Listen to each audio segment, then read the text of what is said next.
हरे कृष्णा कृष्ण कृष्ण हरे हरे, हरे राम राम राम हरे हरे। प्यारे मित्रों नमस्ते। मैं पंडित मुकेश कुमार मुक्तागिश महाराज आज आपके सामने श्री नौ दुर्गा नवरात्रि की कथा ज्ञान वर्षा के द्वारा लेकर आ रहा हूँ। और आप सबको मालूम है कि 9 दिन जो है वो श्री आदि शक्ति माँ भवानी माँ दुर्गा की जो है विश्व के अंदर जो है वो आराधनाएं की जाती है, पूजाएं की जाती है। और ये त्रिगुण शक्ति है भगवान की। और दुर्गा स्वरूप में जो लोग जो है वो अपने घरों के अंदर, अपने मंदिरों के अंदर और बड़े बड़े स्थानों के अंदर जगदम्बा देवी भवानी माता जी की पूजा करते हैं और अपने हैसियत के मुताबिक अपने अपने कुल देवी को जो निवेद्य अर्पित करते हैं। तो ज्ञान वर्षा की ऐसी काविश है कि वो आप तक जो है वो नौ दुर्गा जो है उनकी कथा जो पहुंचाई जाए, ताकि आप माँ के स्वरूप में आनंदमय रहें और आप इससे जुड़े रहें। आप व्रत रखते हैं, तपस्या करते हैं, पूजा करते हैं। यदि अगर आप समझ रहे हैं कि मैं व्रत किस तरह खोलूं और मेरे पास कथा सुनने को नहीं है या देखने को नहीं है, तो आप ज्ञान वर्षा यूट्यूब चैनल से जुड़ जाइए और वो आपको माता रानी की सारी कथाएं जो है वो अपने चैनल पे आपको बताएंगे, सुनाएंगे और दिखाएंगे।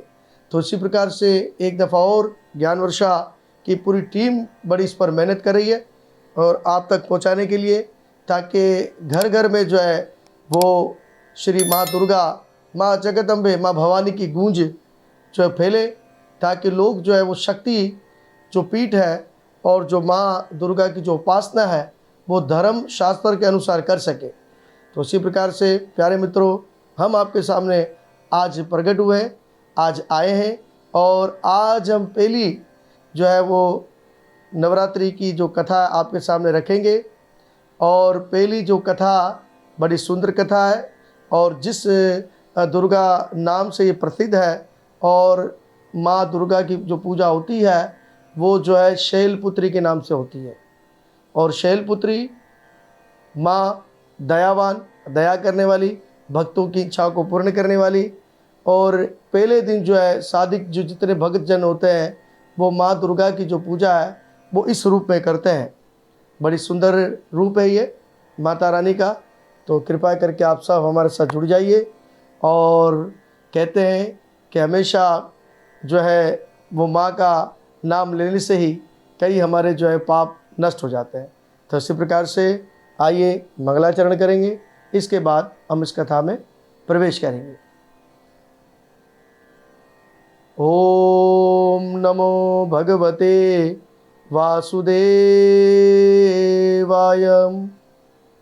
कृष्णाय वासुदेवाय, देवकी नंदनाय च, नंदगोपकुमाराय श्री गोविंदाय नमो नमः। हे कृष्णा करुणा सिंधु दीनबंधु जगतपते, गोपीश गोपीक कांता श्री राधा कांता नमोस्तुते। हरे कृष्ण कृष्ण कृष्ण हरे हरे, हरे राम राम राम हरे हरे।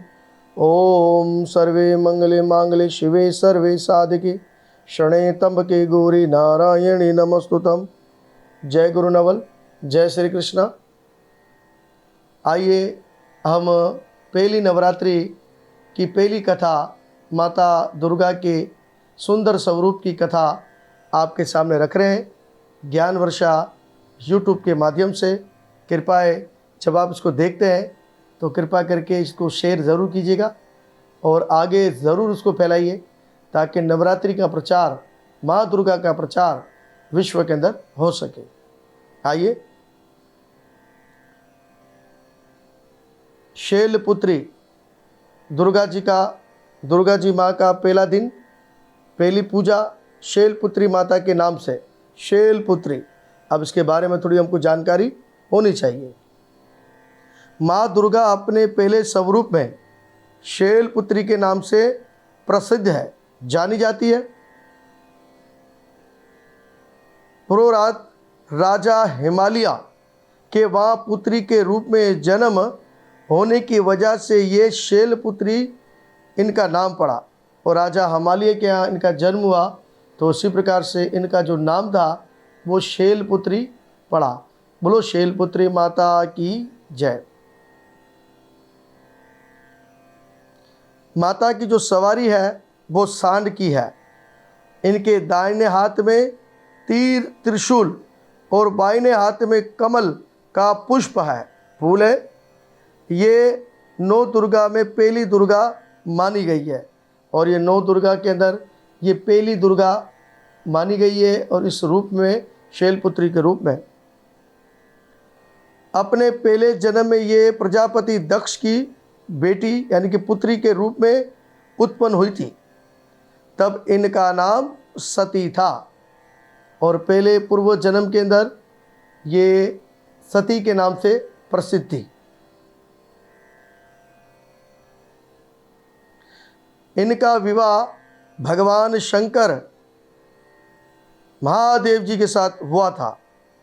एक दिन प्रजापति दक्ष ने एक बहुत बड़ा यज्ञ आयोजन किया हुआ था। उसमें उन्होंने सारे देवताओं को यज्ञ वन में आने के लिए अनुमति और दावतनामे भेजे। और राजा दक्ष ने जब एक बड़ा महायज्ञ किया, तो उस यज्ञ के अंदर तमाम विश्व के राजाओं को, देवताओं को, ऋषियों को और तमाम लोगों को जो है वो दावतनामे भेजे और आमंत्रण भेजे कि मैं बहुत बड़ा यज्ञ आरंभ कर रहा हूँ, तो कृपया आप सब लोग इस यज्ञ का भाग बने। लेकिन महादेव जी भगवान शिव को उन्होंने इस यज्ञ में आने का दावत नहीं दिया। और इसी प्रकार जब विश्व के तमाम राजाओं को, देवताओं को जब दावत दे दी गई, तो इसी प्रकार से महादेव जी को जो है इस यज्ञ के अंदर अनुमति नहीं दी गई, और ना ही उनको दावतनामा भेजा गया और ना ही दिया गया। और जब ये बात सती को पता लगी, तो सती ने जब ये सुना कि मेरे पिताजी एक बहुत बड़ा यज्ञ की तैयारी कर रहे हैं, तब वहाँ जाने के लिए उनका मन बेचैन हो गया। और जब सती ने ऐसा समझा कि यज्ञ की जब तैयारियां शुरू हुई, तो उन्होंने ऐसा सोचा कि किसी और से, तो उनके मन में भी ये याचना हुई कि मैं भी अपने पिता के यहाँ यज्ञ का भाग बनूं और वहाँ पर जाऊं, और उस दावत को मैं भी जो है वहाँ पर जाकर जो है अपने कार्य को करूं।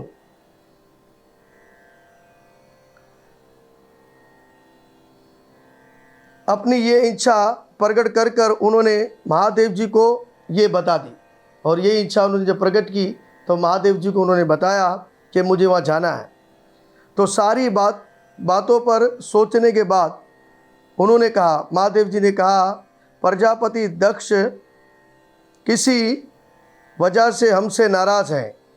अपने यज्ञ में उन्होंने सारे देवताओं को तो बुला लिया और इस यज्ञ हवन का हिस्सा बना दिया। अब उन्होंने कहा कि शायद हो सकते हैं कि तुम्हारे पिताजी मुझसे नाराज़ है, तो इसलिए उन्होंने मुझे दावत नहीं दी है। लेकिन बिन दावत में कैसे जा सकता हूँ, क्योंकि उन्होंने मुझे बुलाया नहीं है।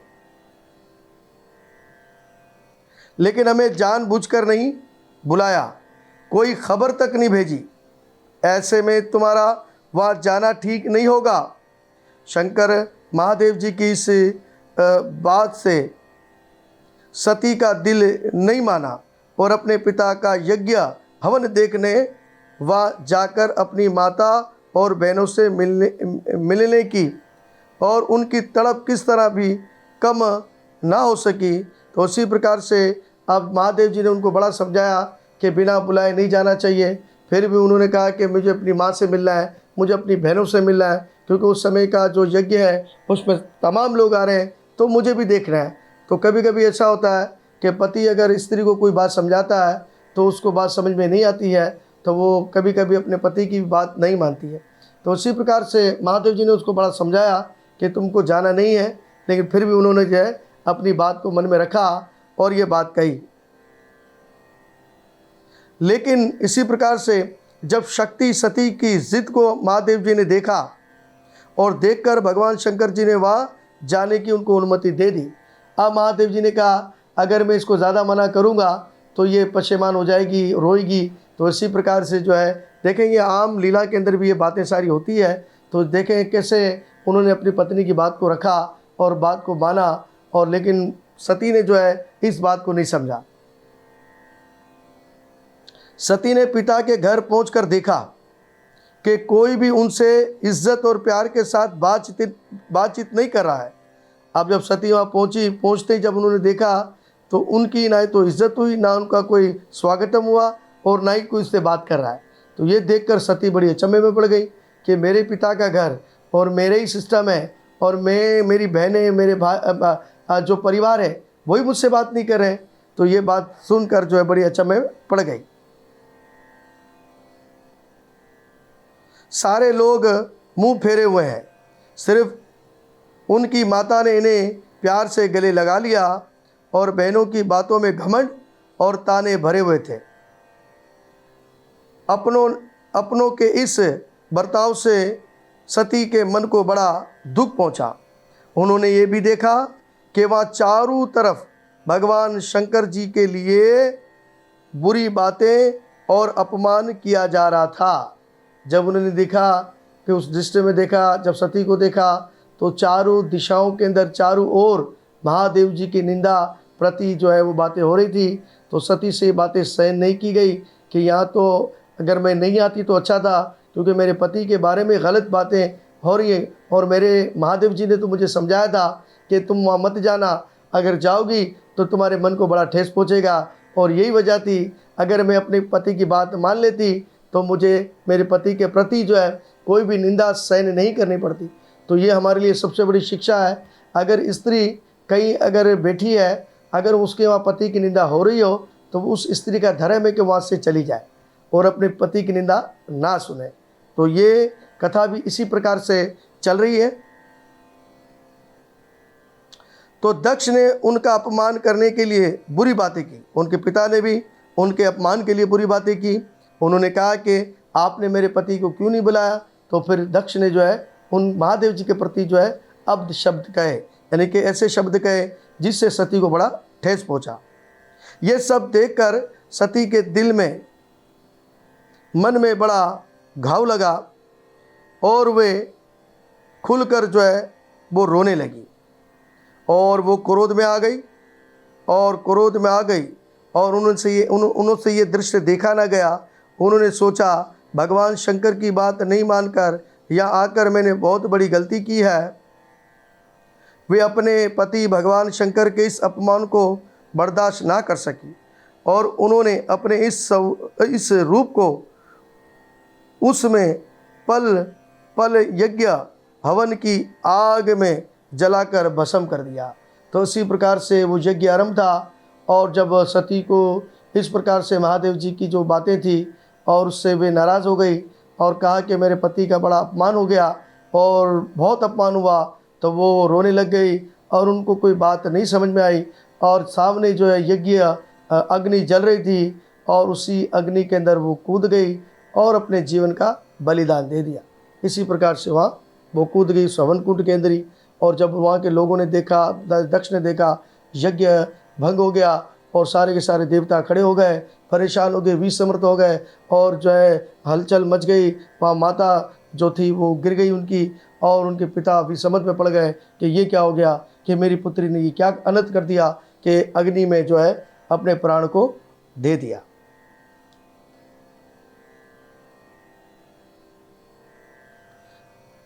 इसी प्रकार से आकाश से बिजली की तरह सख्त जो है पूरा जो ब्रह्मांड था वो पूरी तरह से हिलने लग गया और बहुत भयंकर आवाज़ हो गई।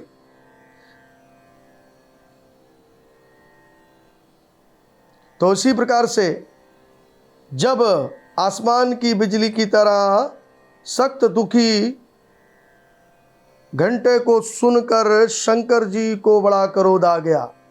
अब इसी प्रकार से ये जो दृश्य था, जब ये जैसे ही वो यज्ञ के अंदर जो है सती माता जब कूद गई तो एक ध्वनि बजी, आवाज़ बजी, कैलाश पर्वत पर आवाज़ बजी। और जब महादेव जी ने कहा कि कोई अनर्थ हो गया है, और उसी समय महादेव जी को ज्ञात हो गया कि सती ने जो है अग्नि के अंदर कूद वो पड़ी है। और इसी प्रकार से महादेव जी यहाँ से उठे और क्रोध के अंदर, एकदम क्रोध के अंदर महादेव जी की जटा खुल गई और क्रोध के अंदर उड़ गए महादेव जी, और अपने सेवकों को भेजकर उस यज्ञ को पूरी तरह ख़त्म करने को कहा। अब महादेव जी ने अपने तमाम सेवकों को बुलाया, बोला जाओ और दक्ष का यज्ञ ख़त्म कर डालो, उसको विध्वंस कर दो, ख़त्म कर दो। तो सारे सैनिक, हज़ारों की तादाद में महादेव जी के सैनिक थे, और उन्होंने महादेव जी की बात को सुना, और सुनकर जो है वो वहाँ पहुँचे। सती ने यज्ञ की आग में अपने शरीर को जलाकर भस्म कर दिया, और इसी प्रकार से सती ने जो है अपने पूरे शरीर को जलाकर भस्म कर दिया। और ऐसे भी मान्यता है कि जब महादेव जी वहाँ पहुँचे तो उसी टाइम उन्होंने सती के पूरे शरीर को अपने गोद में रखकर वे आगे की तरफ चल पड़े। और इसी प्रकार से कथा आती है कि जब सती को लेकर जब महादेव जी जा रहे थे तो जहाँ जहाँ माता जी के सती के अंग गिरे, जहाँ जहाँ हाथ पाँव, जहाँ जहाँ अंग जो है वो गिरते रहे, वहाँ जो है वो तीर्थ स्थान बनते रहे। और 52 पीठे, 52 तीर्थ, 52 प्रकार से अंग थे जो गिरे, तो वो तीर्थ बनते रहे, जहाँ जहाँ गिरते रहे। कुछ बताया जाता है कि कुछ इंडिया के अंदर है, कुछ पाकिस्तान के अंदर है, कुछ नेपाल के अंदर, कुछ श्रीलंका के अंदर। ये संक्षेप में मैं आपको बता रहा हूँ। तो इसी प्रकार से जो है वो माता जी के जो है जहाँ जहाँ अंग गिरे, और वहाँ जो है माता जी के भव्य जो है वो माता दुर्गा पीठ के मंदिर स्थापित हुए। और इसके बाद अगले जन्म में माँ सती का जो जन्म हुआ वो शील राज हमालिया, शील कहते हैं बर्फ़, यानी कि राजा हमालिया के यहाँ, हमालिया की पुत्री के यानी कि बेटी के रूप में जन्म लिया, और जिसका नाम रखा गया शैलपुत्री। और पहले दिन जो है शैलपुत्री माता के नाम से पूजा होती है, माता दुर्गा की जानी गई। पार्वती, हेमवती भी इस नाम से जाने जाते हैं, और पार्वती के नाम से जाना जाता है, और हेमवती के नाम से भी जाना जाता है। एक कथा के मुताबिक उन्होंने हेमवती के रूप में देवताओं का घमंड भी ख़त्म किया था। और एक समय ऐसी प्राचीन कथा आती है कि देवताओं का घमंड उन्होंने ख़त्म किया था, तो उसी प्रकार से इनका नाम हेमवती भी पड़ा था। शैलपुत्री देवी का विवाह भी भगवान शिव से हुआ था। पहले जन्म की तरह इस जन्म में भी वे शंकर जी की अर्धांगिनी बने, और इस पूर्व जन्म में सती के रूप में महादेव जी की पत्नी, और इस जन्म में भी महादेव जी की वो पत्नी अर्धांगिनी बनी। 9 दुर्गाओं में पहली शैलपुत्री दुर्गा की बड़ी अहमियत और शक्तियाँ बहुत है। और पहले दिन जो है इस 9 दुर्गा की जो पहली शक्ति शैलपुत्री है, अगर उसके अंदर सात्विक सही तरह से उपासना करता है और सात्विक तरीके से उपासना करता है, सात्विकता उसको अपनानी पड़ेगी। यानी कि कोई भी मांस, मछली, अंडा, शराब, नशा उसको नहीं करना पड़ेगा। और जो लोग 9 दिन माता जी की उपासना करते हैं, सात्विक तरह से वो पूजा करेंगे, और माता जो अपने भक्तों से बड़ा प्रेम करती है, वो साथ साथ पशु जानवरों से भी प्रेम करती है। इसी प्रकार से माता जी की सवारियाँ अलग अलग प्रकार से हैं। किसी की सवारी सींग है, किसी की जो है बेल पर है, किसी की घेटे पर है, किसी बकरे पर है। तो ये सारी सवारियाँ हैं माता जी की। और ये माता जी बताना चाह रही हैं कि देखे पशुओं से यानी कि जानवरों से भी प्रेम कीजिए, और ये जानवरों से प्रेम करें और जानवर आपसे भी प्रेम करेंगे। तो उसी प्रकार से सात्विक तरीके से उपासना करनी चाहिए। जितना आप सात्विक तरीके से माता जी का उपासना करेंगे तो आपके अंदर वो सात्विक शक्तियाँ जो है वो जागृत होंगी। तो उसी प्रकार से प्यारे मित्रों, इस बात को आप समझने का प्रयत्न कीजिएगा।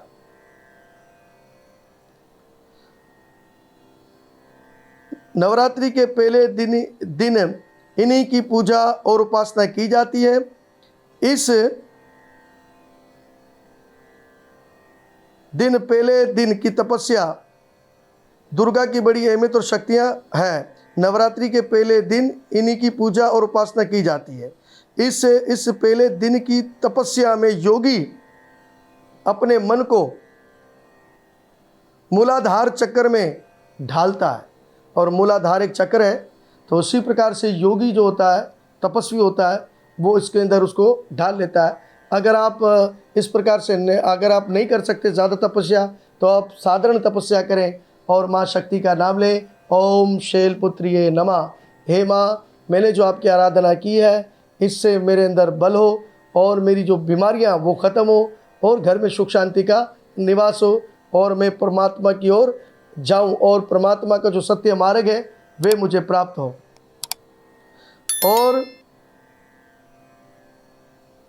और फिर यहीं से जो है, मूल धारा से जो है, वो जो योगी तपस्वी है उसकी साधनाओं का आरंभ हो जाता है। तो इसी प्रकार से प्यारे मित्रों, बड़ी सुंदर कथा थी। पहले दिन पहली नवरात्रि की शैलपुत्री माता की कथा थी। कृपा करके आप लोग इसको ज़रूर देखें और सुने, आगे शेयर करें। और ज्ञान वर्षा यूट्यूब चैनल के माध्यम से ये कथा आपके द्वारा आई है। तो कृपा करके इसको लाइक करें, शेयर करें और सब्सक्राइब करना ना भूलिएगा, क्योंकि अब हम जो है 9 दिन आपके संग जुड़ गए। अब हम दूसरे दिन आपके सामने ज़रूर पेश होंगे दूसरी माता की कथा लेकर, और ये आस्ता आस्ता 9 दिन कथा आप तक पहुँचाएँगे, ताकि नवरात्रि का पूरा 9 दिन का आनंद आप ज्ञान वर्षा के द्वारा ले सकते हैं। जय श्री कृष्णा, जय गुरु नवल।